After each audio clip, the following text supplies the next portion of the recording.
But this is what Bragg said related to the supposed phantom, no one can find it, this invisible secondary charge that has to do with elevating these piddly little misdemeanor nothings to felonies. This is how he described it. Take a listen. Why did Donald Trump repeatedly make these false statements? The evidence will show that he did so to cover up crimes relating to the 2016 election. Donald Trump, executives at the publishing company American Media Incorporated, Mr. Cohen, and others agreed in 2015 to a catch and kill scheme. That is, a scheme to buy and suppress negative information to help Mr. Trump's chance of winning the election. As part of this scheme, Donald Trump and others made 3 payments to people who claimed to have negative information about Mr. Trump. Okay, so first of all, the phrase catch and kill scheme sounds really bad. It sounds really dark. It sounds really violent. It's not like any of the violent crimes that Alvin Bragg has declined to prosecute in New York. It's not the grand larceny. It's not the sexual assault. It's not the violent criminals who have been released from jail and then committed crimes again. None of that. This catch and kill is nothing at all. It's what they call white collar, meaning it's something that's done in the media, and it's simply nothing. It's nothing. So what Alvin Bragg is doing is he is pretending to be a federal prosecutor because there is a federal law related to campaign finance. It relates to how much you're allowed to donate to a certain candidate. It relates to how you must report financial contributions to or financial expenditures from your campaign. And federal prosecutors are responsible for prosecuting any criminality as it relates to campaign finance laws. The FEC is also, the Federal Elections Commission, is also responsible for keeping track of that. And let me just tell you, the FEC, we've said this 100 times this week, but apparently no one has told Alvin Bragg.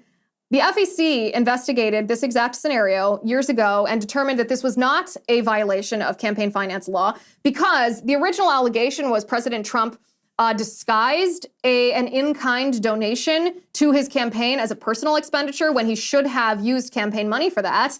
And because he disguised that, it was a violation of campaign finance law. The FEC looked at that and said, no, an NDA of this kind, I guess you could argue benefits a campaign, but it has to be something like this would have to primarily benefit a campaign in order to be categorized as an in-kind donation or a campaign finance law related issue. And an NDA that was entered into by a public figure, a married public figure, especially when it has to do with an allegation of sexual misconduct, not even sexual assault, but infidelity, is obviously a personal matter.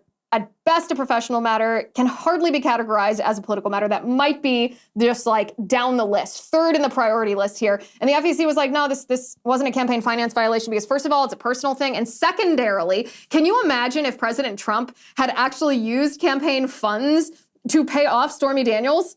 Can you imagine? The left would be prosecuting him for that. So this is a prosecute him if he did, prosecute him if he didn't. A lose-lose. No matter what you do, you will be charged. We will slam you with the law. So the FEC decided, no, we're not gonna look into this, or they did look into it, and they decided not to prosecute it because there's nothing they can do about it. Federal prosecutors likewise looked into this to see if there was some kind of crime that was committed. They declined to prosecute it. So then we have Alvin Bragg, this Manhattan district attorney, who is trying to take the prosecution of federal crimes into his own hands. We have an apparatus to prosecute federal crimes. That's not what the district attorney for Manhattan, the borough of Manhattan, is not responsible for prosecuting federal crimes. He's not allowed to prosecute federal crimes. That's a separate apparatus. But because the FEC declined, because federal prosecutors wouldn't bring any charges against this because it's so stupid, obviously not a crime, Alvin Bragg is trying to bring these charges himself.